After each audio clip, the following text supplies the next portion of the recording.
Be or not to be, that is the question. Whether 'tis nobler in the mind to suffer the slings and arrows of outrageous fortune, or to take arms against a sea of troubles, and by opposing end them, to die, to sleep, no more, and by sleep to say we end.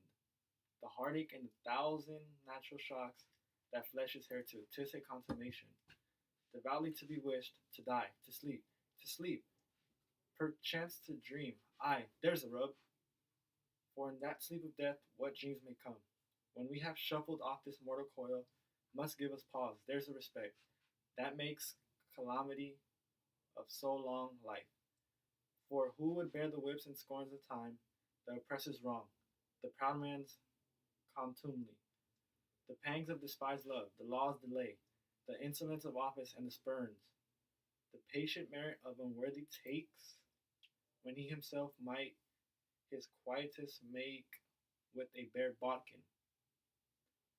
Who would fardels bear, to grunt and sweat under a weary life, but that the dread of something after death, the undiscovered country from whose bourne no traveller returns, puzzles the will, and makes us rather bear those ills we have than fly to others what we know not of.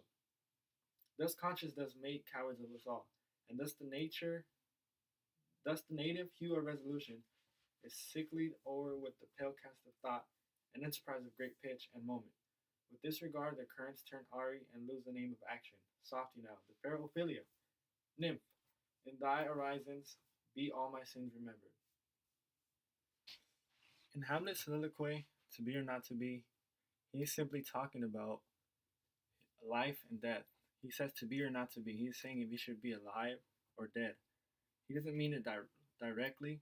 Well, he does, but he's saying it kind of in a figurative way because he's saying that he's been going through lots of problems already. You know, his mother remarried, his uncle and his father died. At this point, he doesn't know. He's skeptical if his uncle really killed his father or not, but he has an idea. But he hasn't found out the truth yet.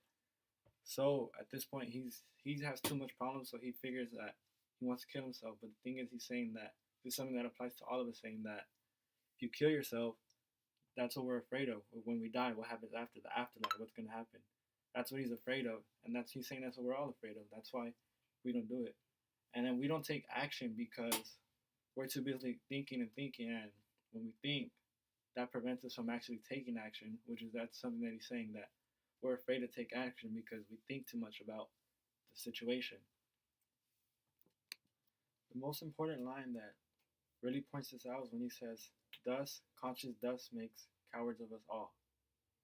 So he is saying, which is what I basically said, that, we're afraid to take action because we think too much about it. When we think, then we decide not to do it, or we think that it's not the good choice, it's the bad idea to do it. So he's saying that maybe if we don't think about it and we do it right away, we'll make decisions a lot more easily, but that's just not how humankind is. So that was my analysis of Hamlet's To Be or Not to Be. Thank you for watching.